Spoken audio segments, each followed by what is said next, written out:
businesses that do create jobs. It's real simple. If you want to create jobs, you got to talk to small businesses because they create the jobs, not large businesses. Well, that's a whole nother issue. I've actually, a year ago, because I've got over 30 employees, crew members, and some contractors because they choose to be contractors. I'd rather have them as employees. But I called the city and got a hold of people, and I'm like, I noticed that foreign-owned racetracks being built, they get tax exemptions and even paid for with tax money. I noticed Apple's coming here. They get, waivers on property taxes and franchise taxes and all these hidden taxes that are really business taxes. I said, I'd like to come down there and have a meeting. And they just laughed and they said, we don't really do that for local businesses. It's basically the council has to bring it up. And so basically, if I'm not Apple or I'm not whatever, and Apple, by the way, is only going to hire a few hundred people. I've seen them with big multinationals come in and maybe hire some companies 15 people. And they get basically no taxes, but then I'm here, and they've got these, every year, these franchise inspectors come by and want to, for every table, every thing I've got, they charge me a percentage, and they're obnoxious. And it's like, I'm bad because I actually have a business, a media system, but they see it as a business here in Austin, and I am a piece of trash. I mean, it's not only that they only serve the special interest, I, as a small business, am the lowest form of crap. Well, I saw a story on television the other day where they passed a new tax where people that have been laid off and are struggling to make ends meet, a lady was making jewelry out of clay and selling it on eBay. I have a new tax to tax people like that, where ExxonMobil made record profits in 2010, paid no federal income tax. So it's unbelievable. It's just unbelievable. But I learned this when I was working for Mr. Bullock. When you've got a tax burden, like a balloon, let's just say there's a balloon here, and that's your tax burden, and you squeeze one in and cut the taxes for large corporations, that burden goes down to the general public. That's what's happening in America today. The large corporations aren't paying their fair share of taxes, so that burden goes on to the middle class, the public, and they're taxing us more. And you see the reports coming out that the middle class income has gone down, I think, for like a decade, something like that. But I saw a number of, we've lost 40% of our wealth in 5 years. That's it. Yeah, I saw that today. Yeah, the Federal Reserve is very proud to tell us that. Lloyd Chapman, your website again for folks out there. ASBL.com, American Small Business League. They can also see me on YouTube. Absolutely. All right. Thank you. You're doing very important work. You're pointing out the elephant. Thank you. You're pointing out the elephant in the room. That's why they try to ignore you. God bless you. All right. All right, folks. We're going to go to break, and we're going to come right back after this break with our next guest and get his take on Ron Paul and more. We're going to be talking to Pastor Chuck Baldwin straight ahead. Have you been to InfoWarsShop.com lately? Express your inner patriot with these brand new InfoWars t-shirts. Say it loud with the InfoWars Bullhorn shirt, or educate the sheeple with the Bill of Rights shirt. Grope the public's mind with the TSA shirt. And with this shirt, you can let the dark side know of the Rebel Alliance's power. All available at InfoWarsShop.com. For more than 6 years, I've talked on the air about creating a social network. PlanetInfoWars.com is in its beta phase. We're just launching it, and I want to invite all of you out there to be in on the ground level. Planet InfoWars is about people coming together, forming activist organizations, getting involved politically, hunting and fishing, gardening, dating. This is a place for people who love freedom to meet and to talk and to write and to post information. And I give you this pledge. We are not going to spy on you and sell your data to the New World Order. PlanetInfoWars.com is free, so people who love freedom can get together, connect with people who are awake and know what we're facing. Be active, organize, take action, go viral, create, contribute, resist, because resistance is victory. You are victory. It's waiting for you to breathe power into it. PlanetInfoWars.com. And we are back and joined by Pastor Chuck Baldwin. Now, Chuck Baldwin, of course, led the Constitution Party to its most successful run in 2008, and Congressman Ron Paul, Dr. No, who voted no on every tax increase, illegal wars, everything, who did he endorse when he was unable to win the nomination for the Republicans? Was it John McCain? Because, hey, that's what you're supposed to do make the party like you. No, he endorsed the only other person running with principle, and that was Chuck Baldwin, Pastor Chuck Baldwin, author, radio host. And he joins us now. I'm not going to spend all day getting into the Pauls. We love Ron Paul. We love Rand Paul. They're both good men, but they've hired a bunch of mainstream Republican advisors. Their Campaign for Liberty is starting to endorse people whose wives are CFR, who support property taxes in Texas, Mr. Cruz.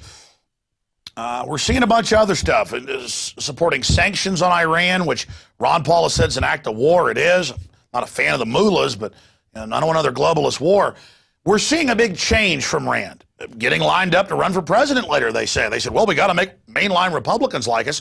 Funny, I thought we should be the alternative to mainline Republicans and Democrats and the rest of them and point out the Constitution. We don't change, we change the world.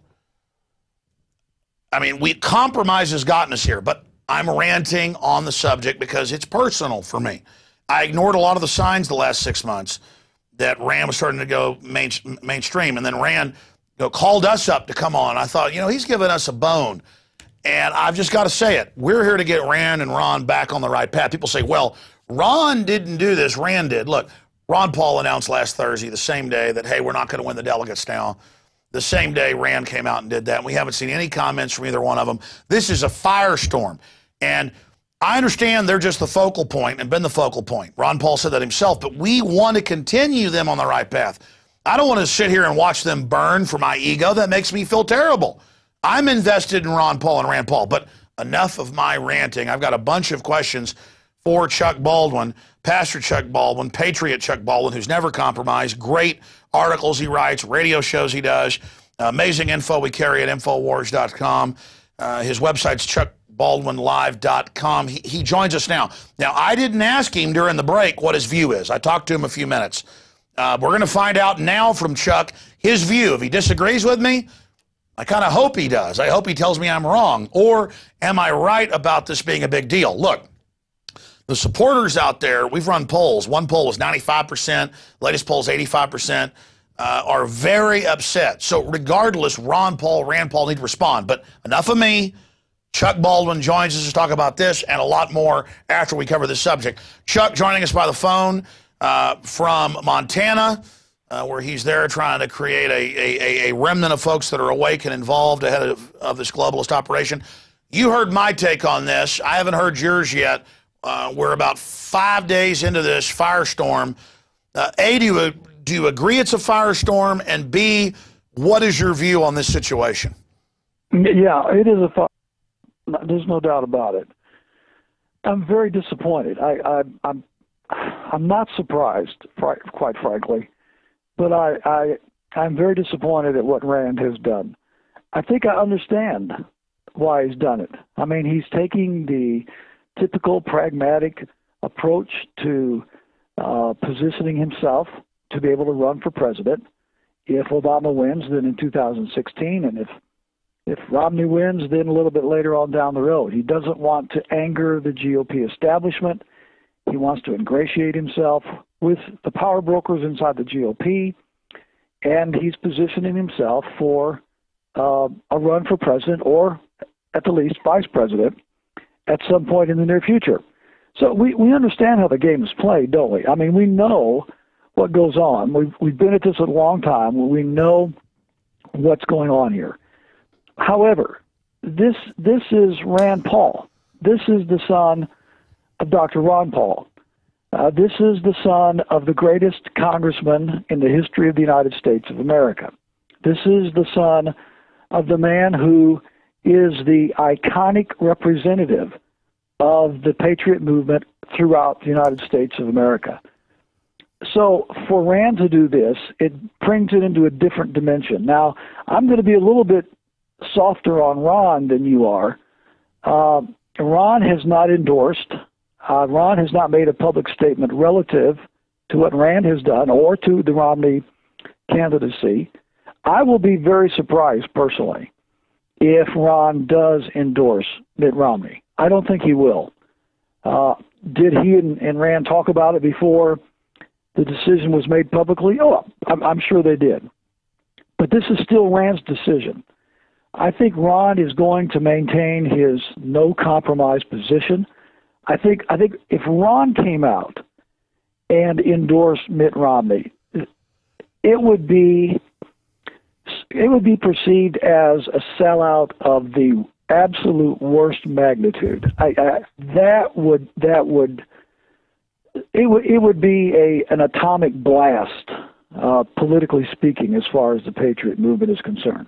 I don't think he's going to do that. I don't think he's going to risk his reputation, his honor, his credibility, his integrity, and all that he's worked for over 2.5 decades by doing something such as that. I don't think he will. Now, Rand did it. That's bad enough. And many of the rank-and-file patriots around the country are now coalescing around one position or another.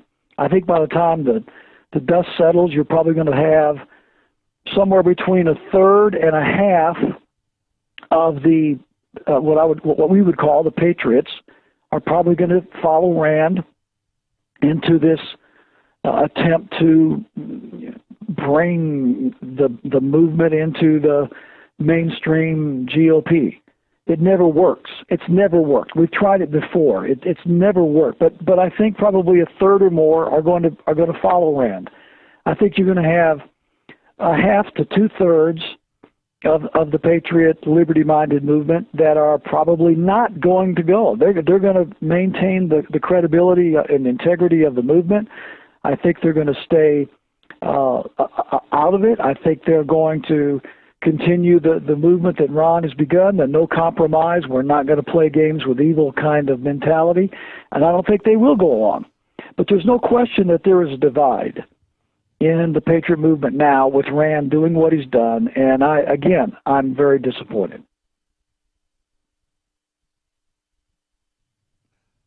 I'm just speechless by what you're saying because it's so dead on that you've crystallized what I've tried to explain in hours on air in the last few days. I feel personally hurt because I ignored a lot of the signs that Rand was turning in the wrong direction when my listeners brought it up the last 6 months and said, no, that's not true. And then finally, when he endorsed Romney so enthusiastically, and I saw the coordination with the Ron Paul campaign saying, oh, yeah, we're not going to win the delegates now. I mean, I knew they weren't going to win months ago, but they kind of kept people going along to maintain the support. And I thought Rand Paul must have some plan. Ron Paul must have some plan. And then now I've seen the response. Finally, Rand did an interview yesterday, and I mean, there's an incredible quote where he said, there are things between good and evil. Sounds like that, famous statement people make before they start compromising to it. And look, he without sin, let him cast the first stone. I'm not on some high horse either, but this is, as you said, Rand Paul, who ran in Kentucky as a chip off the old block. Apple didn't fall too far from the tree. But my gut, my spirit, my discernment, when I learned this Friday morning, because I'd gone to bed early that night when he made the announcement, I hadn't heard it till Friday morning about 6 a.m. when I got up, was a punch in the stomach. And my gut, my discernment, my spirit's never wrong. I always, previously ignore it, only at my own peril. And I can hear, Rand say, well, he thought people would be disillusioned with this, but he thinks it's the right thing to do to play politics. Well, you know what? If he thought that, he should have come out and given a press conference and said, I don't agree with a lot of stuff, Romney does, but we've got to position ourselves and take the party over. Instead, I see Ron Paul saying, be respectful when they cheat you out of the delegates. Basically is what's been said. Hey, I may not go to the Liberty Fest, big, huge event that's been planned for months. Now that may make the Republicans unhappy. My point is trying to get the Republicans to like Ron Paul and Rand Paul. They'd have to totally sell out to do that. The whole system cheated them, blocked them, demonized them, didn't cover the polls when they won. I just wonder, what are they thinking? I mean, you've been at national level politics. You know both the men as I do. And you've given us great discernment here, crystallizing it on the lay of the land. Why do you think they did this? I mean, where do you think